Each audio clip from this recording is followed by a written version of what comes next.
1984, written by George Orwell, a 20th century modern dystopian novel.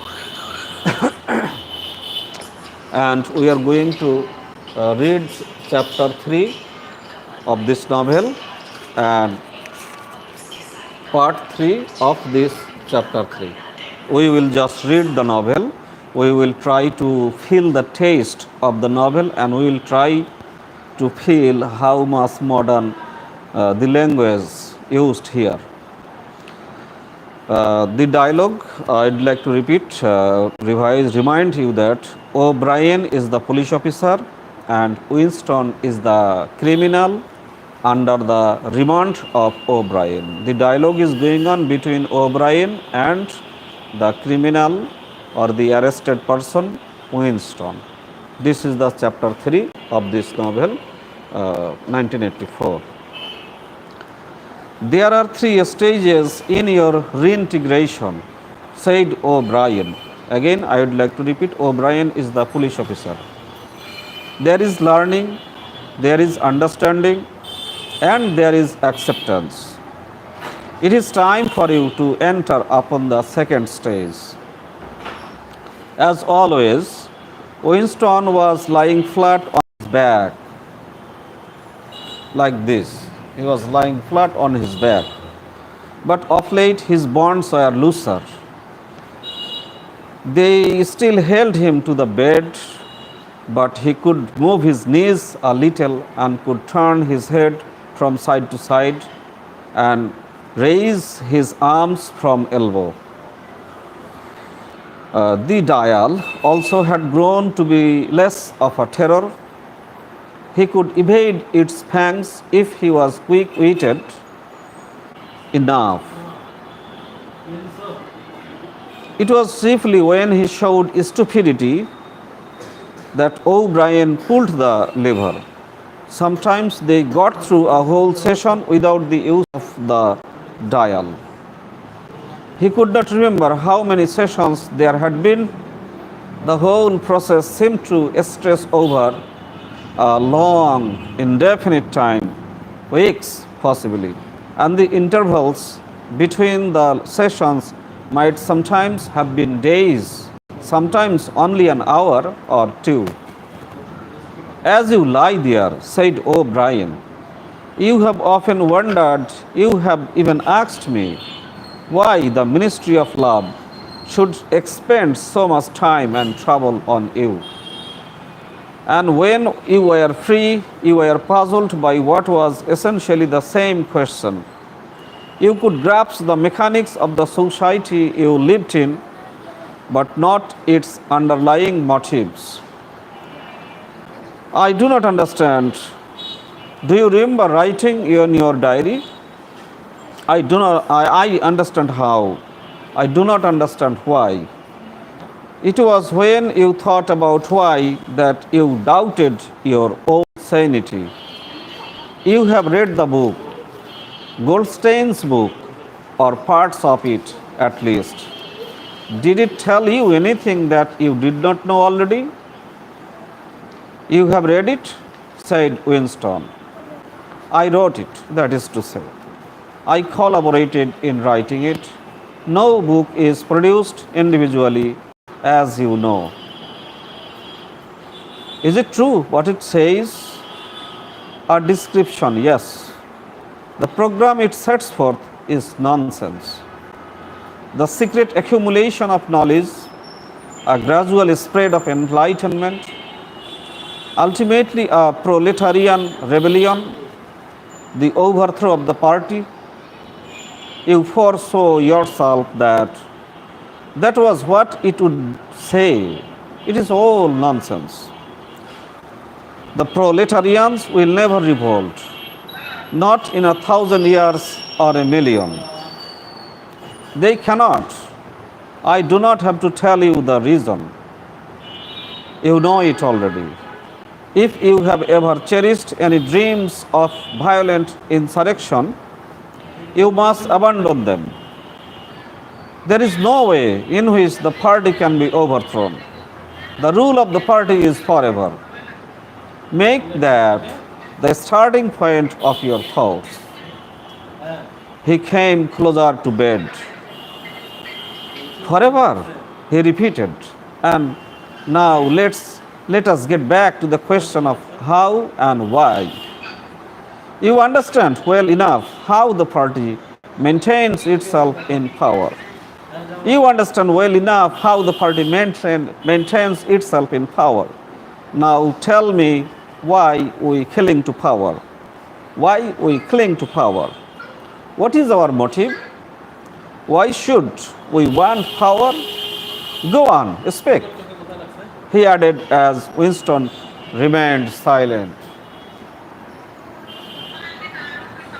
Nevertheless, Winston did not speak for another moment or two. A feeling of weariness had overwhelmed him. The faint, mad gleam of enthusiasm had come back into O'Brien's face. He knew in advance what O'Brien would say. That the party did not seek power for its own ends, but only for the good of the majority. That it sought power because men in the mass are frail, cowardly creatures who could not endure liberty or face the truth, and must be ruled over and systematically deceived by others who were stronger than themselves. That the party was the eternal guardian of the weak, a dedicated sect doing evil that good might come, sacrificing its own happiness to that of others. The terrible thing, thought Winston, the terrible thing was that when O'Brien said this, he would believe it. You could see it in his face. O'Brien knew everything 1,000 times better than Winston. He knew what the world was really like, in what degradation the mass of human beings lived, and by what lies and barbarities the party kept them dear. He had understood it all, weighed it all, and it made no difference. All was justified by the ultimate purpose. What can you do, thought Winston, against the lunatic who is more intelligent than yourself, who gives your arguments a fair hearing and then simply persists in his lunacy? You are ruling over us for our own good, he said feebly. You believe that human beings are not fit to govern themselves, and therefore, he started and almost cried out. A pang of pain had shot through his body. O'Brien had pushed the lever of the dial up to 35. That was stupid. Winston, stupid, he said. You should know better than to say a thing like that. He pulled the lever back and continued. Now I will tell you the answer to my question. It is this. The party seeks power entirely for its own sake. We are not interested in the good of others. We are interested solely in power, not wealth, nor luxury, or long life, or happiness. Only power, pure power. What pure power means, you will understand presently. We are different from all the oligarchies of the past in that we know what we are doing.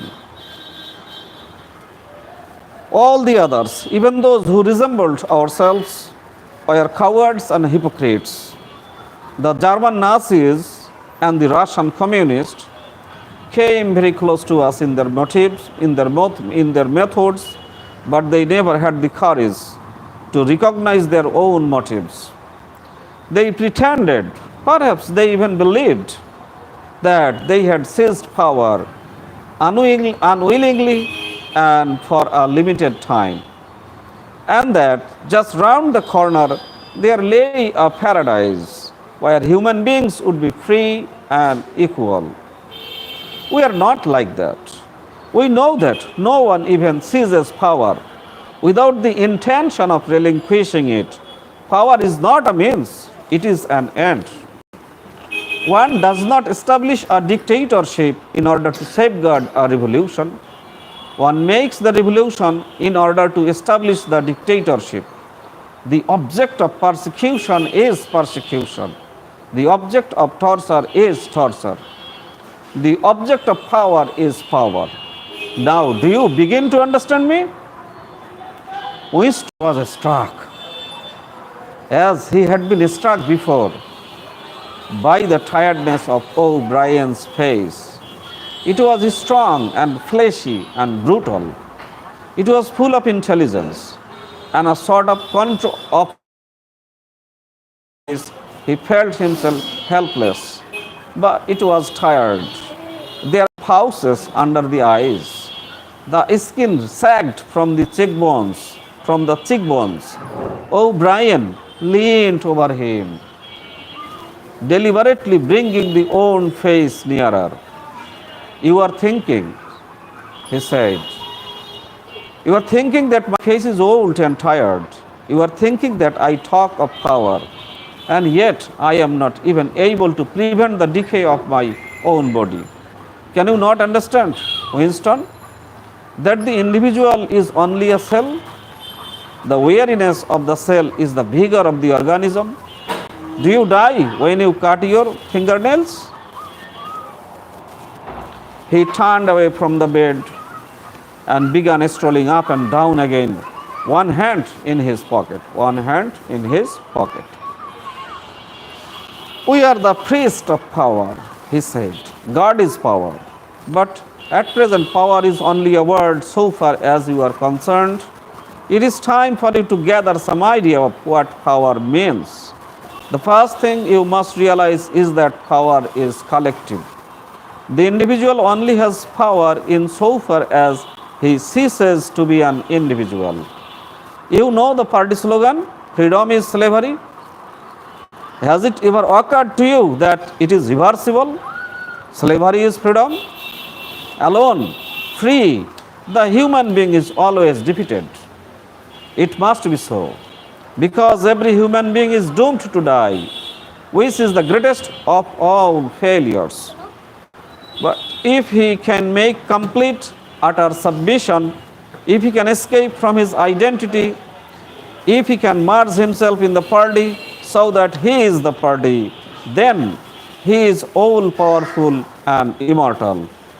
The second thing for you to realize is that power is power over human beings, over the body, but overall over the mind.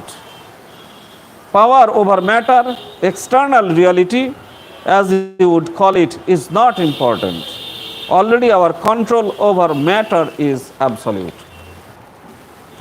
For a moment, Winston ignored the dial. He made a violent effort to raise himself into a sitting position and merely succeeded in wrenching his body painfully. But how can you control matter? He burst out. You don't even control the climate or the law of gravity. And there are disease, pain, death. O'Brien silenced him by a movement of his hand. We cannot control because we cannot control the mind. Reality is inside the skull. You will learn by degrees, Winston. There is nothing that we could not do. Invisibility, levitation, anything. I could float off this floor like a soap bubble if I wish to.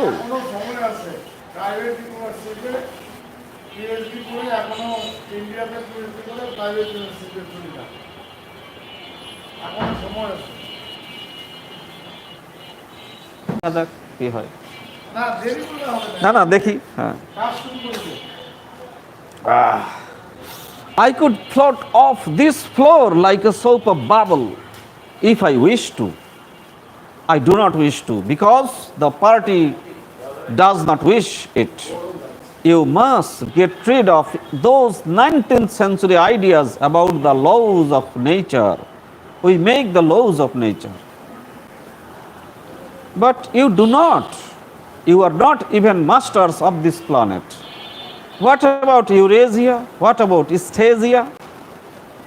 You have not conquered them yet. Unimportant. We shall conquer them when it suits us. And if we did not, what difference would it make? We can shut them out of existence. Oceania is the world. But the world itself is only a speck of dust, and man is tiny, helpless. How long has he been in existence? For millions of years, the earth was uninhabited. Nonsense. The earth is as old as we are, no older. How could it be older? Nothing exists except through human consciousness. But the rocks are full of the bones of extinct animals, mammoths and mastodons, and enormous reptiles, which lived here long before man was ever heard of. Have you ever seen those bones, Winston? Of course not. 19th century biologists invented them. Before man, there was nothing. After man, if he could come to an end, there would be nothing. Outside man, there is nothing. But the whole universe is outside us. Look at the stars. Some of them are a million light years away. They are out of our reach forever. What are the stars? Said O'Brien indifferently. They are bits of fire a few kilometers away. We could reach them if we wanted to, or we could blot them out. The earth is the center of the universe. The sun and the stars go round it. Winston made another convulsive movement. This time he did not say anything. O'Brien continued as though answering a spoken objection. For certain purposes, of course, that is not true. When we navigate the ocean or when we predict an eclipse, we often find it convenient to assume that the earth goes round the sun and that the stars are millions upon millions of kilometers away. But what of it? Do you suppose it is beyond us to produce a dual system of astronomy? Do you suppose our mathematicians are unequal to that? Have you forgotten doublethink? Winston shrank back upon the bed. Whatever he said, the swift answer crushed him like a bullion, and yet he knew that he was in the right. The belief that nothing exists outside your own mind, surely there must be some way of demonstrating that it was false. Had it not been exposed long ago as a fallacy? There was even a name for it, which he had forgotten. A faint smile twisted over the corners of O'Brien's mouth as he looked down at him. I told you, Winston, he said, that metaphysics is not your strong point. The word you are trying to think of is solipsism. But you are mistaken. That is not solipsism. This is not solipsism. Collective solipsism, if you like. But that is a different thing. In fact, the opposite thing. All this is a digression. He added in a different tone. The real power, the power we have to fight for night and day, is not power over things, but over men. He paused and for a moment assumed again his air of a schooled master, questioning a promising pupil. How does one assert his power over another, Winston? Winston thought, By making him suffer, he said. Exactly. By making him suffer. Obedience is not enough unless he is suffering. How can you be sure that he is obeying your will and not his own? Power is in inflicting pain and humiliation. Power is in tearing human minds to pieces and putting them together again in new shapes of your own choosing.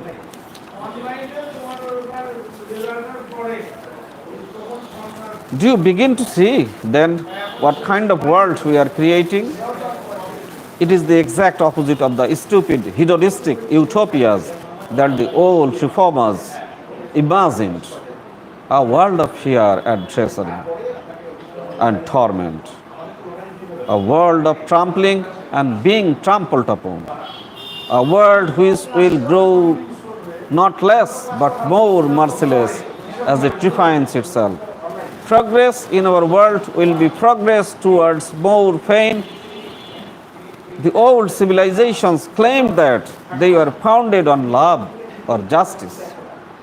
Ours is founded upon hatred. In our world, there will be no emotions except fear, rage, triumph, and self-abasement. Everything else we shall destroy. Everything. Already we are breaking down the habits of thought which have survived from before the revolution. We have cut the links between child and parent, and between man and man, and between man and woman. No one dares trust a wife or a child or a friend any longer. Children will be taken from their mouths at birth as one takes eggs from a hen. The sex instinct will be eradicated. Procreation will be an annual formality like the renewal of a ration card. We shall abolish the organism. Our neurologists are at work upon it now. There will be no loyalty except loyalty towards the party. There will be no love except the love of Big Brother. There will be no laughter except the laugh of triumph over a defeated enemy. There will be no art, no literature, no science. There will be no distinction between beauty and ugliness. There will be no curiosity, no enjoyment of the process of life. All this, Winston, always there will be the intoxication of power, constantly increasing and constantly growing subtler. Always, at every moment, there will be the thrill of victory, the sensation of trampling on an enemy who is helpless. If you want a picture of the future, imagine a boot stamping on a human face forever. He paused as though he expected Winston to speak. Winston had tried to shrink back into the surface of the beard again. He could not say anything. His heart seemed to be frozen. O'Brien went on. And remember that it is forever. The face will always be there to be stamped upon. The heretic, the enemy of society, will always be there so that he can be defeated and humiliated over again. Everything that you have undergone since you have been in our hands, all that we continue and worse. The espionage, the betrayals, the arrest, the tortures, the executions, the disappearances will never cease. It will be a world of terror as much as a world of triumph. It will be a world of terror as much as a world of triumph. The more the party is powerful, the less it will be tolerant. The weaker the opposition, the tighter the despotism. Goldstein and his hearsays will be forever, will live forever. Every day, at every moment, they will be defeated, discredited, ridiculed, spat upon. and yet they will always survive. This drama that I have played out with you during 7 years will be played out over and over again, generation after generation, always in subtler forms. Always we shall have the heretic here at our mercy, screaming with pain, broken up, contemptible, and in the end, utterly penitent, saved from himself, crawling to our feet of his own accord. That is the world, that is the world we are, that is the world we are preparing. Winston, a world of victory after victory, triumph after triumph after triumph, and endless pressing, pressing upon the nerve of power. You are beginning, I can see, to realize that what the world will be like. But in the end, you will do more than understand it. You will accept it, welcome it, become part of it.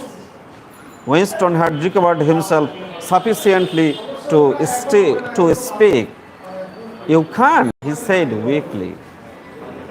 What do you mean by that remark, Winston? You could not create such a world as you have just described. It is a dream. It is impossible. Why? It is impossible to found a civilization on fear and hatred and cruelty. It would never endure. Why? Why not? It would have no vitality. It would disintegrate. It would commit suicide.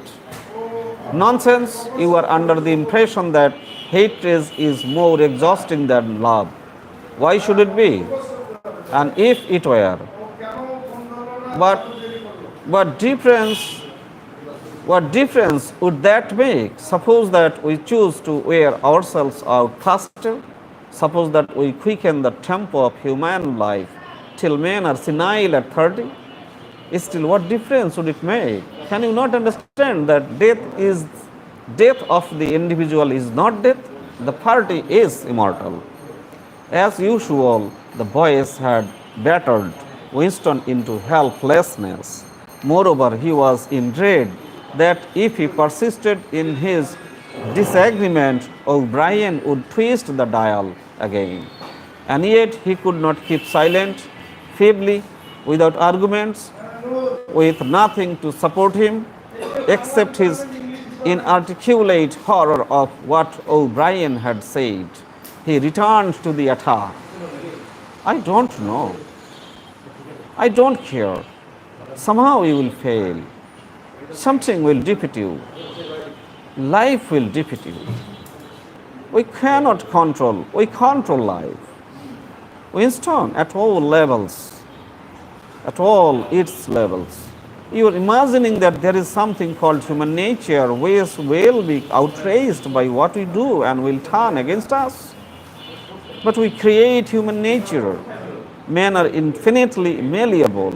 Perhaps you have returned to your old idea that the proletarians or the slaves will arise and overthrow us. Put it out of your mind. They are helpless like the animals. Humanity is the party. The others are outside, irrelevant. I don't care. In the end, they will beat you. Sooner or later, they will see you for what you are, and then they will tear you to pieces. Do you see any evidence that is happening, or that reason why it should? No, I believe it. I know that you will fail. There is something in the universe, I don't know, some spirit, some principle that you will never overcome. Do you believe in God, Winston? No, I don't believe in God. Then what is it? This principle that will defeat us? I don't know, the spirit of man. And do you consider yourself a man? Yes. If you are a man, Winston, you are the last man. Your kind is extinct. We are the inheritors Do you understand that you are alone? You are outside history. You are non-existence. His manner changed, and he said more harshly, and you consider yourself morally superior to us with our lies and our cruelty? Yes, I consider myself superior. Oh, Brian did not speak. Two other voices were speaking.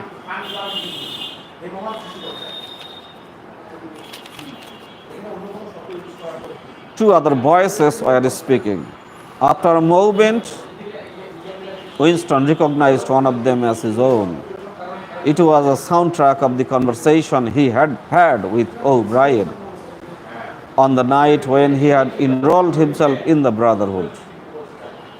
He heard himself promising to lie, to steal, to force, to murder, to encourage drug taking and prostitution, to disseminate venerable diseases, to throw vitriol in a child's face.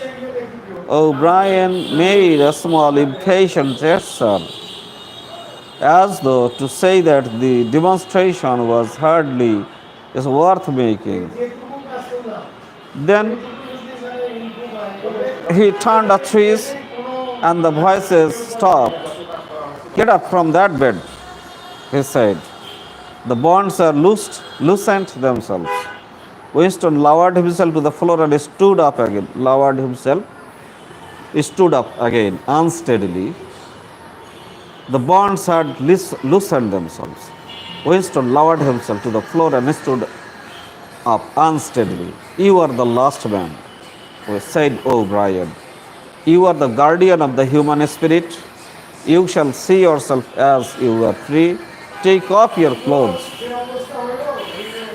Winston undid the bit of string that held these overalls together. The zip fastener had long since been wrenched out of them. He could not remember whether at any time since his arrest he had taken off all his clothes at one time. Beneath the overalls, his body was looped with filthy yellowish rags, just recognizable as the remnants of underclothes. As he slid them to the ground, he saw that there was a three-aided motor at the far end of the room. He approached it, then he stopped it. An involuntary cry had broken out of it. Go on, said O'Brien. Stand between the wings of the mirror, you shall see the side view as well. He had stopped because he was frightened. A bowed, grey-colored, skeleton-like thing was coming towards him. Its actual appearance, a skeleton-like thing was coming towards him. Its actual appearance was frightening, and not merely that he knew it to be himself. He moved closer to the glass. The creature's face seemed to be protruded because of its bed.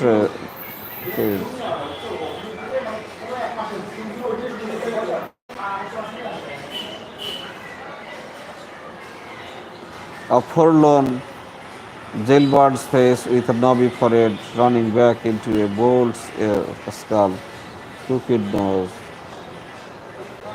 and certainly he was his own face. But it seemed to him that it had changed from more than three he had imagined outside. The emotions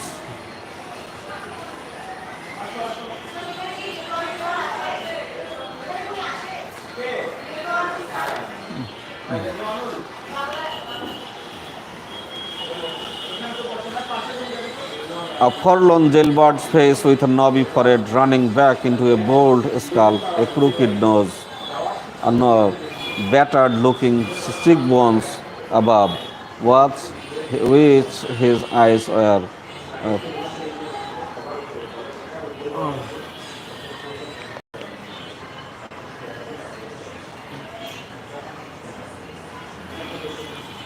oh.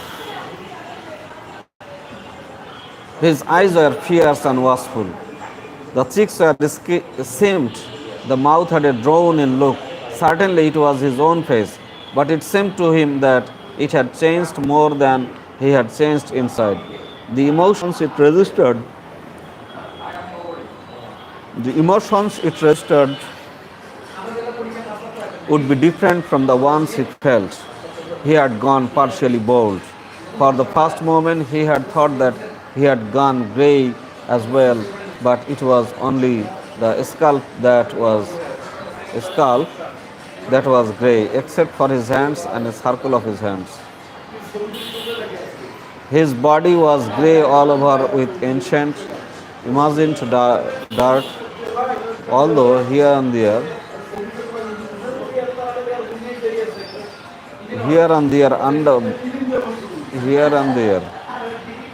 body was grey all over with ancient, ingrained dirt. Here and there, under the dirt, there were the red scars of wounds, and near the peeling of it.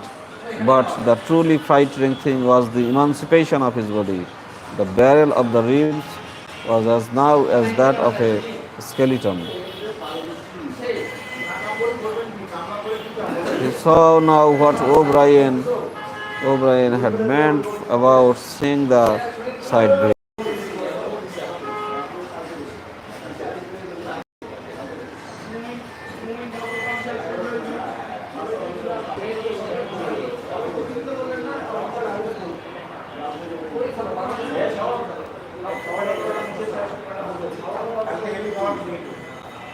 The curvature of the spine was astonishing.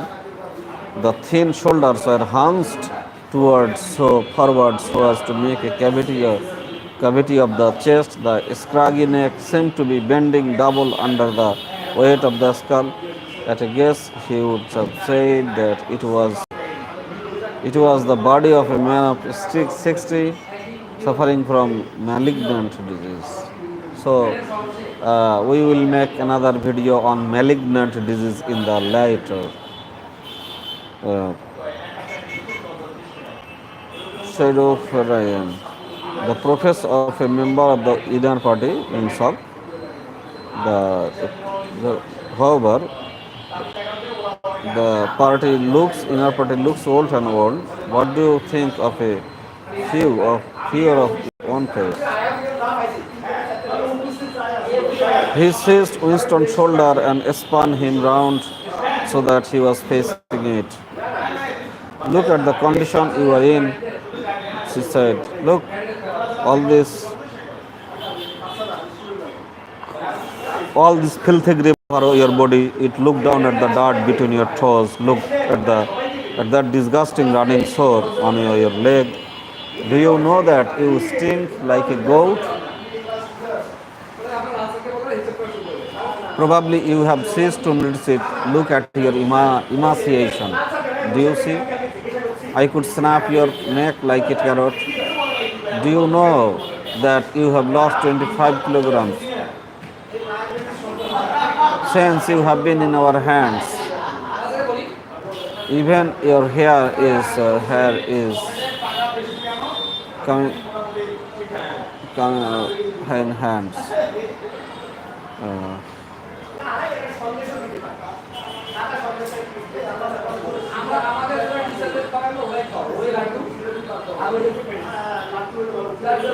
Do you know that you have lost 25 kilograms since last you have been on that diet?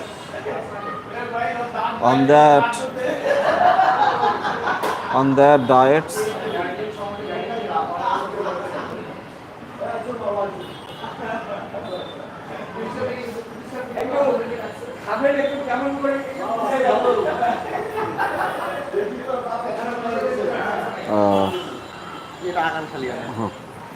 Do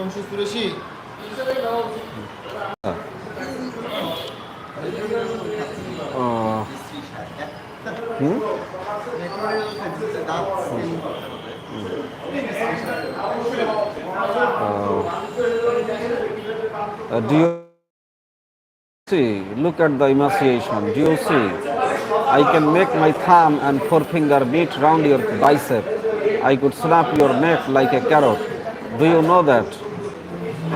You have lost 25 kilograms since you have been in our hands. Even your hair is coming out in handfuls. Look.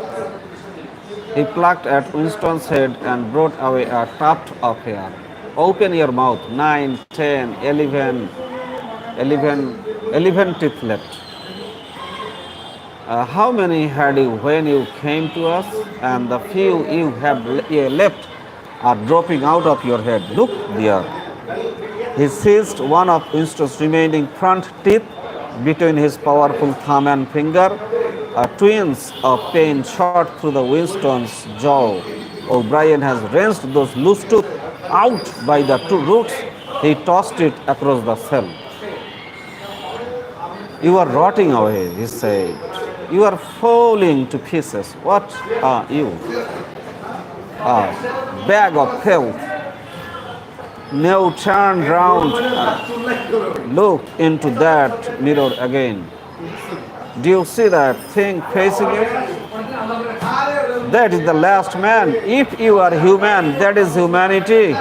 Now put your clothes on again. Winston began to dress himself with slow, stiff movements. Until now, he had not seemed to notice how thin and weak he was. Only one thought stirred in his mind, that he must have been in this place longer than he had imagined. Then suddenly, as he fixed the miserable rags round himself, a feeling of pity for his ruined body overcame him. Before he knew what he was doing, he had collapsed onto a small stool that stood beside the bed and burst into tears. He was aware of his ugliness, his gracelessness, a bundle of bones in filthy underclothes sitting weeping in the harsh white light, but he could not stop himself. O'Brien laid a hand on his shoulder almost kindly. It will not last forever, he said. You can escape from it whenever you choose. Everything depends on yourself. You did it, sobbed Winston. You reduced me to this state. No, Winston, you reduced yourself to it. This is what you accepted when you set yourself up against the party. It was all contained in that first act. Nothing has happened that you did not foresee. He paused and then went on. We have beaten you, Winston. We have broken you up. You have seen what your body is like.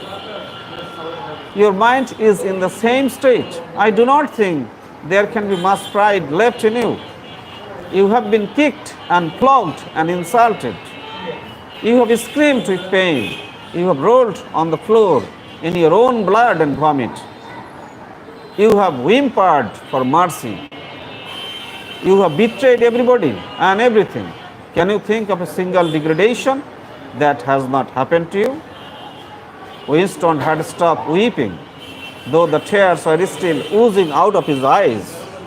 He looked up at O'Brien. I have not betrayed Julia, he said. O'Brien looked down at him thoughtfully. No, he said, no, that is perfectly true. You have not betrayed Julia. The peculiar reverence for O'Brien, which nothing seemed able to destroy, flooded Winston's heart again. How intelligent, he thought, how intelligent. Never did O'Brien fail to understand what was said to him. Anyone else on earth would have answered promptly that he had betrayed Julia. For what was there that they had not screwed out of him under the torture? He had told them everything he knew about her, her habits, her character, her past life. He had confessed in the most trivial detail everything that had happened at their meetings, all that he had said to her and she to him. Their black market meals, their adulteries, their vague plottings against the party, everything. And yet, in the sense in which he intended the word, he had not betrayed her, he had not stopped loving her. His feelings towards her had remained the same. O'Brien had seen what he meant without the need for explanation. Tell me, he said, how soon will they shoot me? It might be a long time, said O'Brien. You are a difficult case, but don't give up hope. Everyone is cured sooner or later. In the end, we shall shoot you. Again, I am quoting the statement of O'Brien. O'Brien is telling, it might be a long time to shoot you. You are a difficult case, but don't give up hope. Everyone is cured sooner or later. In the end, we shall shoot you. So this is the end, and then we will read and talk about the part 4 of the chapter 3. So I think you have enjoyed listening to this terrible, horrible, terrifying, horrifying portrayal of the future of human nature. Human nature, a state where everything belongs to the state. No one is free. No one is free from the control of the state. So thank you very much for your patient hearing. Thanks for those people who have been listening to me for a long time. Thank you very much.